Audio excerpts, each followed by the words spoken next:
નમસ્તે મિત્રો, મારી યુટ્યુબ ચેનલ અલકા સોરાઠિયામાં આપનું ખૂબ ખૂબ સ્વાગત છે। મિત્રો, આજે આપણે ગુજરાતનું ફેમસ ફૂડ એવા ઢોકળા બનાવીશું। મિત્રો, આ ઢોકળા ઘણી બધી રીતે બનાવવામાં આવે છે, પરંતુ આજે આપણે આ ઢોકળા સૂજી તેમજ બેસન યુઝ કરીને બનાવીશું। તો ચાલો બનાવીએ સૂજી તેમજ બેસનના ઢોકળા। બેસનના ઢોકળા બનાવવા માટે મેં અહીંયા લીધેલ છે 1 કપ બેસન। અહીંયા બેસનને આપણે ચાળીને જ યુઝ કરવાનો છે, જેનાથી ખીરું તૈયાર કરતી વખતે લમ્સ ન રહે તેમજ એરેશન થાય, જેનાથી ઢોકળા સરસ ફૂલે તેમજ પોચા પણ બને। સાથે જ હું એડ કરું છું 1/4 કપ સૂજી। મેં અહીંયા ઝીણી સૂજી લીધેલ છે, પરંતુ તમે અહીંયા મોટી સૂજી પણ લઈ શકો છો। એટલે કે જો તમે વાટકી મુજબ માપ લો તો 4 વાટકી બેસન સાથે 1 વાટકી સૂજી લઈ શકાય। ઢોકળા માટેનું ખીરું તૈયાર કરવા હું અહીંયા લઉં છું છાશ આપણે અહીંયા મીડિયમ ખાટી હોય તેવી લેવાની છે, જે હું 1 કપ લઉં છું। બરાબર મિક્સ કરીએ અને લમ્સ વગરનું બેટર તૈયાર કરવાનું છે। એક જ ડિરેક્શનમાં કન્ટિન્યુઅસલી હલાવી અને સ્મૂથ બેટર તૈયાર કરવાનું છે। બેસન સૂજીના ઢોકળા બનાવવા માટેનું આપણું આ બેટર તૈયાર છે। બેટરની કન્સિસ્ટન્સી આ મુજબની રાખવાની છે। હજી આ બેટરને થોડી વાર માટે રેસ્ટ આપતા બેટર થોડું ઘટ થશે, કારણ કે આપણે અહીંયા સૂજી એડ કરેલ છે। હવે આ બેટરને ઢાંકીને 2 કલાક માટે રેસ્ટ આપી દઈએ। આ બેટરને સેજ ઉફાળી જગ્યાએ રાખવાનું છે અથવા સનલાઇટમાં પણ રાખી શકાય।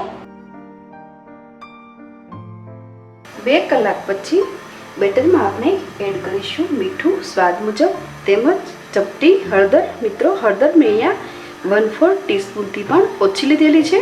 બધું સારી રીતે મિક્સ કરીએ। મિત્રો, આ ઢોકળાને આપણે સ્ટીમ કુક કરવાના છે, માટે મેં સ્ટીમ કરવા માટે પાણી ગરમ થવા મૂકી દીધું છે।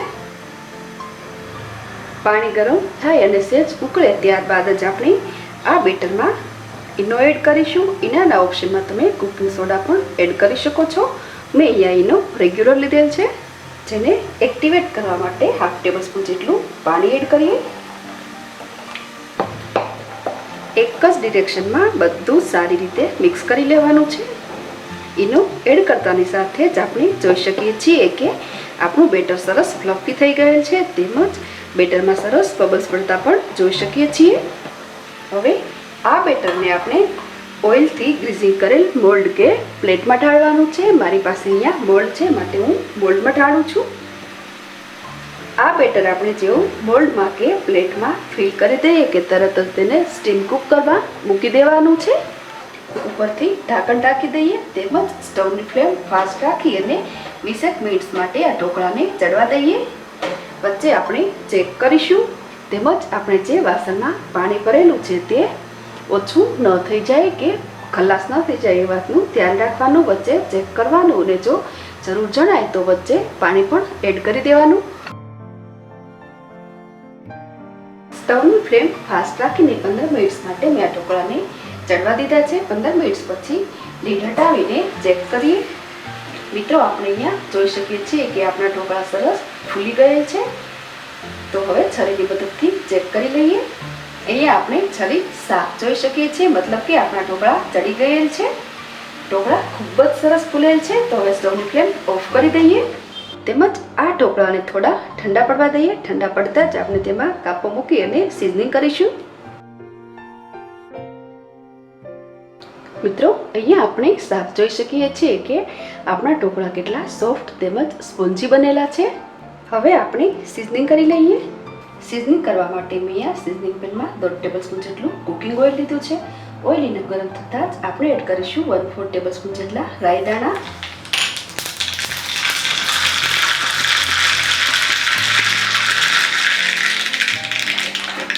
રાઈ દાણા ક્રેક થતાં એડ કરીશું જીરું।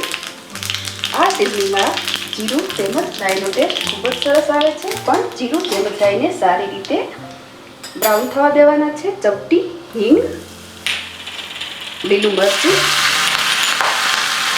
લીલું સૂકું મરચું, સફેદ તલ તેમજ કાળા તલ। મેં અહીંયા બંને તલ લીધેલ છે, પરંતુ તમે કોઈ પણ એક તલ પણ લઈ શકો છો। હવે આ તડકાને આપણે તૈયાર કરેલા ઢોકળા પર સ્પ્રેડ કરી દઈએ।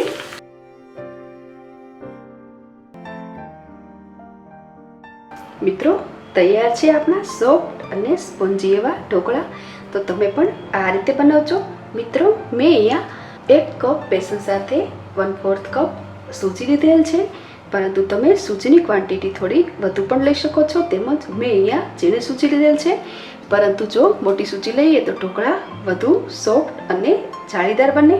મિત્રો ઢોકળા બનાવવાની મારી આ રેસીપી આપ સૌને ખૂબ જ પસંદ પડશે, તો તમે પણ આ રીતે બનાવજો. સાથે તમારા અનુભવો મારી સાથે શેર કરજો.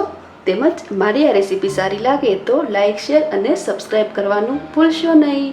ફરી મળીશું નવી રેસીપી સાથે. Thanks for watching.